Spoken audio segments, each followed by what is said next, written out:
श्री स्वामीराज माऊली.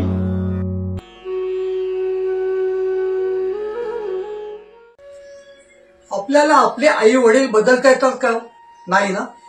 परम आता आपलं दैवत म्हटल्यावर ते आपल्याला विचार करतो आपण, आपल्याला वेळ लागतो उत्तर द्यायला. आई वडील मात्र नाही, कारण तिथे आपल्याला काही पर्यायच नसतो. मग दैवताकडे पर्याय का असावा? का आपली त्याच्यावरती पूर्ण श्रद्धा नसावी? फक्त कोण आपण उतावळे असतो. आपण आपल्या दैवताकडे काय मागितलं आणि ते आपल्याला मिळालं नाही तर त्या वेळ प्रसंगी आपण ते दैवतच बदलून टाकतो. आज स्वामींकडे जायचं तर उद्या साईबाबांकडे जाऊया, पण आपण मागितलेलं कुठेही आपण गेल्यावरती ते आपल्याला मिळालं पाहिजे. आणि अशाच वृत्तीवरती आपल्या स्वामी समर्थ महाराजांनी भाष्य केलेलं आहे. आपण त्याचं विश्लेषण करणार आहोत. स्वामी कृपेने ही बोलत सेवाणी, नभे माझी करणी बोलवया. स्वामी सूत म्हणे स्वामीची कथा, कृपा बळे वार्ता बोलतसे. नमस्कार बघतो श्री स्वामीराज माऊली या आपल्या लाडक्या युट्यूब चॅनलमध्ये मी मिलिंद पिळगावकर अगदी नेहमीप्रमाणे तुमचं स्वागत करतोय. भक्ताकडे तसं बघायला गेलं तर विषय वेगळा नाहीये, पण वेगळ्या स्वरूपामध्ये एका वेगळी पैलू आहे त्याचा. तो आपली भक्ती कशी असावी, देवावरती आपली श्रद्धा कशी असावी, आणि ही भक्ती आणि श्रद्धा याचं एकत्र जडण जेव्हा होतं तेव्हा आपलं देवावरती प्रेम जडतं. आणि हे प्रेम जडल्यानंतर आपला देव आणि देवाचे आपण होऊन जातो. स्वामी महाराजांच्या बद्दल सुद्धा तेच आहे, कारण स्वामी महाराज आपले देव आहेत, आपलं दैवत आहे. पण हे सगळं ज्याच्याबद्दल होत नाही, ही सगळी प्रक्रिया जिथे होत नाही तिथे नेमकं काय होतं? फक्त मग काही दिवसांपूर्वी मी एका ग्रस्तांना भेटलो आणि त्याने मला आठवलं, अरे हे तर आपल्या मठामध्ये नेहमी येत असायचे. मी ज्या स्वामी महाराजांच्या मठामध्ये दर गुरुवारी दर्शनाला जातो त्या मठामध्ये ते मला दिसायचे. एकदम अचानक ते येणंच त्यांनी बंद केलं आणि ते त्या दिवशी मला कितीतरी दिवसांनी भेटले.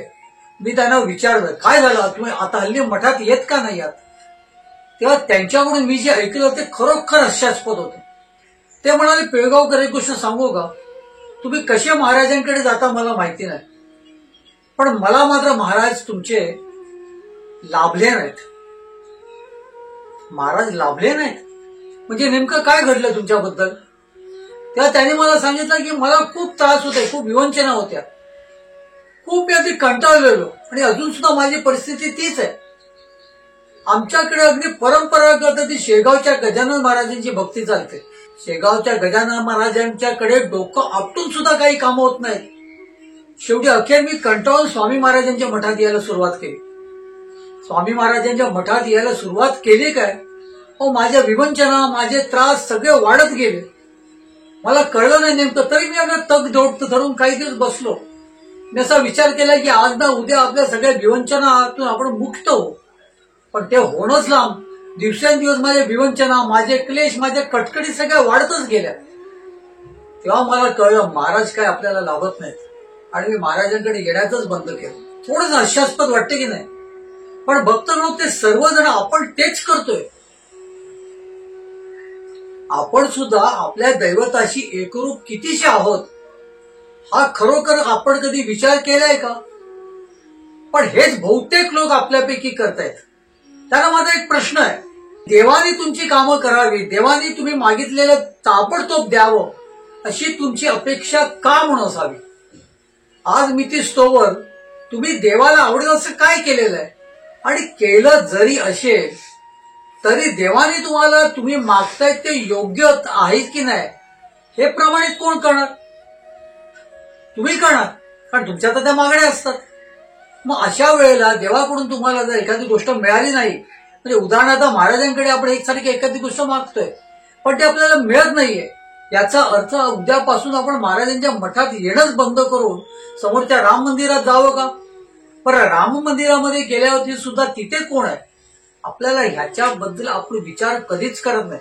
आपण विचार करतो तो फक्त आपल्या स्वार्थाचा, आणि अगदी उतावळेपणाने आपल्याला आपला स्वार्थ साधून घ्यायचा असतो. साधकांची भक्ती जी आहे ती शुद्ध असावी. जर ती शुद्ध असेल तर ती एकरूप सहज होते. ती एकनिष्ठपणाने ती आपण स्वामींचरणी रुजू करतो. पण ती शुद्धच नसेल, ती तुमच्या स्वार्थाने अगदी बरबडलेली असेल, तर मग पुढची अपेक्षा तुम्ही कशी काय करू शकता? फक्त म्हणून स्वार्थाशिवाय भक्ती नाही, कारण आता आपण प्रापंचिक आहोत. हे अगदी आपण धरूनच चालूया. आपल्याला असा विचार करायचाच नाहीये की आपल्याला निस्वार्थी भक्ती करायची. आपण देवाकडे, परमेश्वराकडे, स्वामी महाराजांकडे हात पसरतो, हात जोडतो, कारण आपल्याला आपला स्वार्थ साधून घ्यायचा असतो. पण आपल्याला आपला स्वार्थ साधून घेत असताना त्या परमात्म्यावरती, त्या परमेश्वरावरती, त्या परब्रह्म श्री स्वामी समर्थ महाराजांवरती आपली श्रद्धा असणं सुद्धा गरजेचंच आहे की नाही? आणि श्रद्धा आणि भक्तीचं ज्याला जडण होतं तेव्हा साहजिकच महाराजांवरती आपलं प्रेम जुळतं. हे सगळं झाल्याशिवाय आपल्याला एखादी गोष्ट मिळावी अशी का म्हणून आपण अपेक्षा करावी? आणि ह्या सगळ्या गोष्टीमध्ये इतका उतावळापणा का करावा? स्वामी समर्थ महाराजांकडे एके दिवशी रामचंद्र सराफ नावाचे ग्रस्त आले होते. ते खरं म्हणजे गाणगापूरला जात होते आणि वाटेतच अक्कलकोट हे खेडं लागल्यामुळे तिथून ते चालले होते. तिथून ते जात असताना त्यांचं स्वामी महाराजांकडे लक्ष जातं. अवतीभोवती भरपूर मंडळी जमलेली आहेत आणि हा गोरापान तेजपुंज देह एका खाटल्यावरती बसलेला आहे. ते स्वामी महाराजांना पाहताच त्यांना कळून चुकतं, हा साक्षात परमात्मा परमेश्वर आहे. आणि महाराजांचं स्वरूपच तसं असायचं. पण तिथे ते फारसं लक्ष देत नाही. तेवढ्यापुरता नमस्कार करतात आणि ते पुढे गाणगापूरला जातात. भक्तगण गाणगापूरला जाऊन तिथे प्रार्थना करतात, जे काय करतात ते करतात, नमस्कार चमत्कार सगळं काय करतात. आणि तिथून माघारी येत असताना त्यांना पुन्हा स्वामी समर्थ महाराजांचं दर्शन घडतं. यावेळेला मात्र ते महाराजांपाशी थांबतात आणि महाराजांच्या जवळ येऊन ते जसा नमस्कार करतात तोच महाराज कडाडतात. महाराज त्यांना सांगतात, अरे भजावे एकाच देवास, बरं का, उतावळा असो बावळा.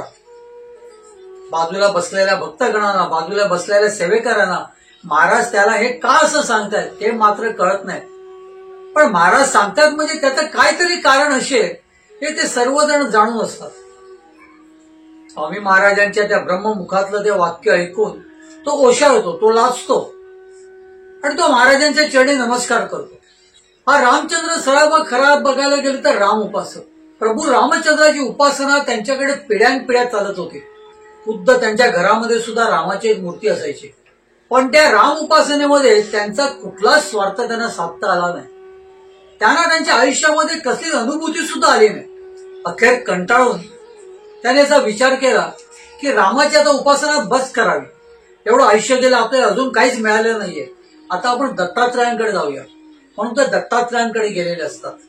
दत्तात्रयांकडून येता येता ते स्वामी महाराजांकडे येतात आणि तिथे त्या महाराजांना नमस्कार करतेवेळी महाराजांनी त्यांना सांगितलेलं हे वाक्य आहे किंवा ही एक आज्ञा आहे, भजावे एकाची देवास, उतावळा असो बावरा. फक्त म्हणावं एकाच देवाला भजायचं असं महाराजांनी सांगितलंय. कारण त्याची श्रद्धा आणि त्याची भक्ती, त्याला एकनिष्ठपणा पाहिजे. एक गोष्ट आपल्या सर्वांना कळायला पाहिजे की सर्व सगुण स्वरूपाचा एकच मूळ आहे आणि तो मूळ निराकार परमात्मा आहे, परमेश्वर आहे. त्याच परमेश्वराला स्वामी समर्थ हे नाम आपण उपाधी दिलेली आहे. त्यामुळे कुठेही तुम्ही डोकं टेकलं तरी तुमची श्रद्धा, तुमची भक्ती जी आहे ती एकाच ठिकाणी पोचते आणि तिथूनच तुम्हाला पोचपावती मिळणार आहे. हे ज्याला समजलं त्याला समजलं, ज्याला नाही समजलं तो उतावळाच राहतो. काय उतावळा राहतो? यावर एक गोष्ट आठवते, ती सांगतो. तुमच्यापैकी बहुतेक लोकांना माहिती असेल पण तरीही सांगतो. भक्त तो वैष्णव होता, विठ्ठलाची भक्ती करायचा. अगदी श्रद्धा आणि प्रेम त्याचं विठ्ठलावरती एवढं होतं काय विचारू नका. तो खूप देवाची भक्ती करायचा. विठ्ठलाच्या नामाखेरीज त्याचा एक सेकंद सुद्धा जात नसायचा, बरं का. पण त्याला विठ्ठलाने काहीच दिलेलं नव्हतं, काहीच नाही. विठ्ठलावरती त्याचं निस्वार्थी प्रेम होतं. पण देणं तर लांब राहिलं. हळूहळू पाहता पाहता त्याची बायको वारली, मुलं वारली, सुना वारल्या, नातवंड वारली आणि तो एकटाच म्हातारा राहिला. आता मात्र तो म्हातारा विठ्ठलावरती भरपूर रागवला, बरं का, खूप रागवला. आणि एक दिवशी रागवून त्यांनी विठ्ठलाला सांगितलं, विठ्ठला तुझे मी एवढं प्रेम केलं, निस्वार्थी प्रेम केलं, कधी तुझ्याकडे काही मागितलं नाही. पण याचा अर्थ असं तर नाही की तू माझ्याकडून सर्व काय काढून घ्यावं. आता बस झालं म्हणे, आता मी तुझं नाव कधीही घेणार नाही. त्या दिवशी त्याला भरपूर राग आलेला असतो. अरे मी काही न मागता सुद्धा माझ्या विठ्ठलाने माझी ही अशी अवस्था करावी. तो लागलीच त्या विठ्ठलाची मूर्ती देवाऱ्यातून काढतो, एका कोपऱ्यात टाकून देतो आणि तिथे श्रीकृष्णाची मूर्ती स्थापन करतो. आता म्हणे माझं जे काय भलं करेल तो हा काना करेल. विठ्ठल काय माझं भलं कधी काय करू शकला नाही, आता त्याचं मी तोंड सुद्धा बघणार नाही. एका कोपऱ्यामध्ये विठ्ठलाची मूर्ती टाकून देवाऱ्यात श्रीकृष्णाची मूर्ती स्थापन करून तो श्रीकृष्णाकडे उपासना करू लागतो. श्रीकृष्णाच्या चरणावरती फुलं वाहतो, अत्तर लावतो, दिवा लावतो, अगरबत्ती लावतो. तोच त्याला त्याच्या विठ्ठलाची आठवण होते. तो त्या कोपऱ्यात बघतो तर त्या विठ्ठलाची मूर्ती तिथे कोपऱ्यात पडलेलीच, त्यांनी टाकलेलीच असते. पण त्याला राहत नाही, त्याचं मन त्याच्या त्या पूजेमध्ये लागत नाही. श्रीकृष्णाकडे तो काही मागू शकत नाही, काय मनच लागत नाही. अखेर तो तिथून उठतो, एक कापड घेतो आणि ते कापड घेऊन जाऊन त्या विठ्ठलाच्या मूर्तीच्या डोळ्यावरती बांधतो.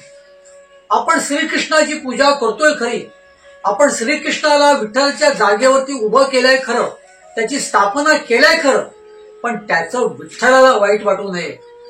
विठ्ठलाला किती वाईट वाटेल, मी तर श्रीकृष्णालाची पूजा करतोय. म्हणून तो जाऊन विठ्ठलाच्या डोळ्यावरती पट्टी बांधतो, रुमाल बांधतो, कारण ते विठ्ठलाला दिसू नये. और तुमचं प्रेम कधी काही केलंय कमी होणारच नाही.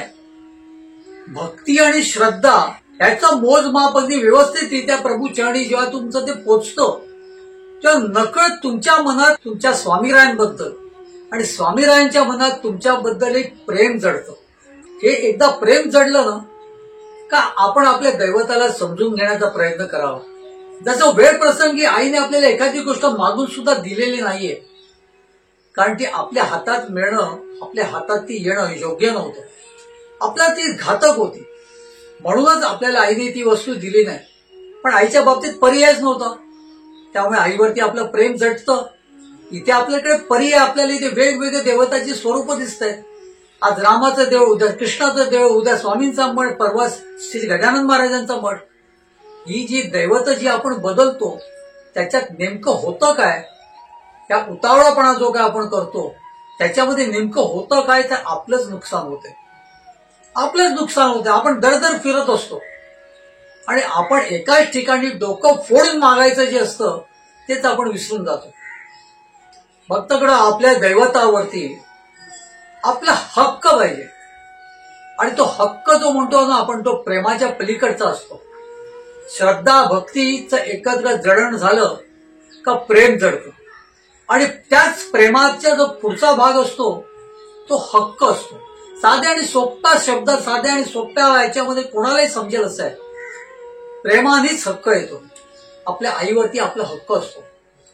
आपण प्रत्येक गोष्ट आईकडे जी मागत आलेलो लहानपणापासून अगदी आतापर्यंत ती हक्काने मागत आलेलो आहे. आणि हक्क कधी आपला जडतो, जेव्हा आपली श्रद्धा अटळ असते. आणि श्रद्धा आपली अटळ झाल्यावरती आपली भक्ती तर होतेच होते, त्याही पलीकडे आपला विश्वास सुद्धा अटळ होतो. त्यावर आणखीन एक दुसरी गोष्ट सांगतो. रानामध्ये गाय फिरत असते. चरत असताना अचानक तिच्या पाठी एक सिंह लागतो. पटकन सिंहाला बघितलं, ती गाय काय करणार, जीव घेऊन पळत सुटते. ती आपली पळते, सिंह तिच्या पाठी पळतोय, जीव घेऊन ती पळत असते. आणि ती पळत असताना ती अचानक एका खड्ड्यामध्ये पडते. त्या खड्ड्यामध्ये सबंध दलदल असतं. सिंह पण अगदी जोमात येऊन तिच्या मागे लागलेला असतो. तोही काही विचार करत नाही, तोही तिच्या पाठोपाठ तिथे उडी मारतो. दोघंही दलदलीमध्ये फसतात. कोणालाच हलता येत नाही, ना सिंहाला हलता येत, ना गाईला हलता येत. आता दोघंही समदुःखी आहेत, करणार काय. पण गाईला कसलीच चिंता नसते. वाघ मात्र हातपाय हलवत असतो, आपला जीव वाचवण्याचा प्रयत्न करत असतो. अरे गाय नको मला, पण माझा जीव तरी वाचू दे. गाय आपली शांत उभं असते. तेव्हा तो सिंह त्या गाईला विचारतो, अगं मी हातपाय एवढा हलवतोय, न जाणो मी तुला खाण्यासाठी हातपाय हलवत असेन. मी तुला खाण्यासाठी, तुझा फडशा पाडण्यासाठी मी माझे हातपाय मोकळे करत असेल, पण तू तर इथून अजिबातच हलण्याचा प्रयत्न करत नाहीयेस. तर गाय म्हणजे मला कसलीच चिंता नाही. पहिली गोष्ट म्हणजे हातपाय हलवून सुद्धा तू काय आणि मी काय या दलदलीतून आपण बाहेर येऊ शकणार नाही. अगं शकणार नाही तू बोलतेस म्हणजे आपण दोघंही म्हणणार की. त्यावर गाय परत त्याला उत्तर देते, अजिबात नाही, मी बिलकुल म्हणणार नाही, कारण मला मालक आहे. तुला मालक आहे का? तू जंगलाचा राजा तू स्वतःच आहेस. आणि हा जो माझा मालक आहे ना, हा मी घरी यायला जरा जरी उशीर झाला तरी तो मशाल घेऊन मला शोधत फिरेल. आणि जेव्हा त्याला कळेल की मी या दलदलामध्ये फसलेली आहे, तेव्हा तो मला बाहेर काढेल आणि आपल्या घरी घेऊन जाईल. आणि घरी घेऊन जाणारच नाही तर तो मला स्वच्छ धुवेल, माझे नाना प्रकारे लाड करून मला खाऊ घालेल. फक्त गण हा विश्वास असतो. आणि खरंच तसं घडतं. काही वेळाने तिचा मालक तिला हाका मारत मारत तिथे फिरत येतो. ती पण एकाच हंबरड्यापुरतं त्याला कळतं गाय आपली ह्या दिशेला आहे. तो येऊन बघतो, त्या काळोखामध्ये मशालीच्या उजेडामध्ये त्याला दिसतं एका बाजूला सिंह आहे, एका बाजूला तिथे गाय आहे. ती गाय आपली आहे. त्या गायीला तो बाहेर काढतो. सिंहाला कसं काय बाहेर काढेल? सिंहाचा भरोसाच काय. पण गायीला बाहेर काढतो तो तिला घरी घेऊन जातो, व्यवस्थितरित्या धुतो, तिचे नाना प्रकारे लाड करतो, तिला खाऊ घालतो. आपल्याला तेवढा विश्वास असायला पाहिजे, आपल्याला तेवढी श्रद्धा असायला पाहिजे की आपला मालक आपल्याला वाचवणार, आपल्याला मरू देणार नाही. अगदी बाजूला उभ्या असलेल्या सिंहाला सुद्धा आपल्याला काही करता येणार नाही, कारण आपल्याला आपला मालक आहे. जी लोक एकसारखं आपलं दैवत बदलतात त्यांना कसं काय सांगता येईल की आपल्याला मालक आहे? बरं, मालक आहे जर सांगितलं तर कोण आहे रे बाबा तुझा मालक? तर त्याने काय सांगावं?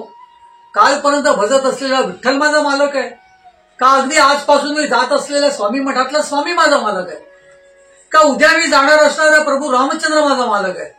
मालक कोण आहे? आणि म्हणूनच स्वामी महाराजांनी अगदी हे बोधक उच्चार काढलेले, भजावे एकाच देवास, उतावळा सो बावळा. तुम्ही जेवढे उतावळे व्हाल तेवढा तो तुमचा बावळटपणा होईल, अगदी बावळटपणा होईल, वेळेपणा होईल. म्हणून भक्तगण श्रद्धा असावी, भक्ती असावी आणि त्यातून जडलेलं जे प्रेम आहे त्या प्रेमाची जाण असावी. प्रत्येक गोष्ट तुम्हाला मिळेलच हा हट्ट नसावा. आपला देव आहे ना, आपला मालक आहे ना, मग तो आपल्याला वाचेल. अगदी बाजूला उभ्या असलेल्या संकटापासून सुद्धा तो आपल्याला वाचेल. सिंहापासून त्या गायीला त्याच्या मालकाने वाचवलंच की, मग आपला देव आपल्याला का नाही वाचवणार? आपला परमात्मा, आपला परमेश्वर, आपला परब्रह्म श्री स्वामी समर्थ महाराज आपल्याला का वाचवणार नाही? तोही आपल्याला वाचेल. म्हणून भजावे एकाची देवास आणि उतावळा सो बावळा. स्वामी समर्थ महाराजांच्या या विधानाचं मला जमेल तेवढं मी तुम्हाला समजवण्याचा प्रयत्न केलेला आहे. आपण जर विचार केला तर आपल्याला सुद्धा हे कळतं. त्याच्यासाठी हा एपिसोड मी करण्याची तुझं बघायला गेलं तर गरजच नव्हती ना. एपिसोड करण्याची गरज होती ना, हे मी तुम्हाला इथे येऊन सांगण्याची गरज होती. कारण आपण आपला मेंदू कधीच चालवत नाही, आपण कधीच विचार करत नाही, आपण स्वार्थामध्ये डुबलेलो असतो. इथे स्वार्थ नाही ना साधता आला, मग लागलेच आपण ताबडतोब स्विच करायचं, बदलायचं, दुसरीकडे जायचं. पण तिथेही सुद्धा तुम्हाला नाहीच मिळणार, कारण ती शेवटी पोच तुम्हाला एकाच ठिकाणून मिळते. मग एकाच स्वरूपाला का बसू नये? पण हे सगळं तुम्हाला कधी कळेल? जेव्हा तुम्ही तुमचा मेंदू वापराल, तुम्ही तुमचं डोकं वापराल, तुम्ही तुमची अक्कल वापराल. म्हणूनच महाराजांनी हे सुद्धा सांगितलेलं आहे की अक्कल से खुदा पहचानो. आपण आपली अक्कलच वापरत नाही तर आपण आपल्या देवाला कसं ओळखणार? असो भक्तगण, स्वामी समर्थ महाराजांच्या या विधानाचं नेमका अर्थ काय आहे आणि तुम्हाला जर काय वेगळा सुचत असेल तर मला कॉमेंट करून नक्की कळवा. भजावे एकाची देवास, उतावळा सो बावळा. त्यामुळे भक्तगण, आपण उतावळे होऊया नको. आपण जिथे डोकं टेकलंय तिथे वेळ प्रसंगी डोकं फोडून मागायची जरी वेळ आली तरी तसं मागूया. पण त्याच स्वरूपाकडून आपल्याला मिळणार त्याची आपण खात्री ठेवूया. मग तुम्ही स्वामी महाराजांकडे जात असाल, साईबाबांकडे जात असाल, रामचंद्राकडे जात असाल, गजानन महाराजांकडे जात असाल, तिथे एखादी गोष्ट जर तुम्हाला मिळाली नाही तर दुसरीकडे कुठेही धावू नका. कारण ही सगळी स्वरूप ती एकच आहेत. महाराजांनी सांगितलेलं आहे, मीच राम होतो, मीच कृष्ण होतो. मग कशाला आणखी दुसरीकडे जायचं? आपण महाराजांकडे जातो ना, महाराजांकडेच राहावं, महाराजांच्याकडेच मागावं. आज ना उद्या आपल्याला मिळेल, योग्य असेल तर नक्की मिळेल. महाराज ते आपल्याला दिल्याखेरीज राहणार नाही. पण दलदलात कधी जर आपण फसलो तर हेच महाराज आपल्याला बाहेर काढणार. हेच महाराज आपल्याला खाऊ घालणार, हेच महाराज आपल्याला अगदी व्यवस्थितरित्या सुखासुखी जिवंत ठेवणार, याचा मात्र भान कायम राखावं. भजावे एकाची देवास, त्या स्वामी समर्थ महाराज यांच्या विधानाचं कधीही विस्मरण होऊन देऊ नका आणि एकाच ठिकाणी कायम डोकं टेकवा. इथेच थांबूया, पसायदान मागूया आणि म्हणूया श्री स्वामी समर्थ, श्री स्वामी समर्थ, श्री स्वामी समर्थ.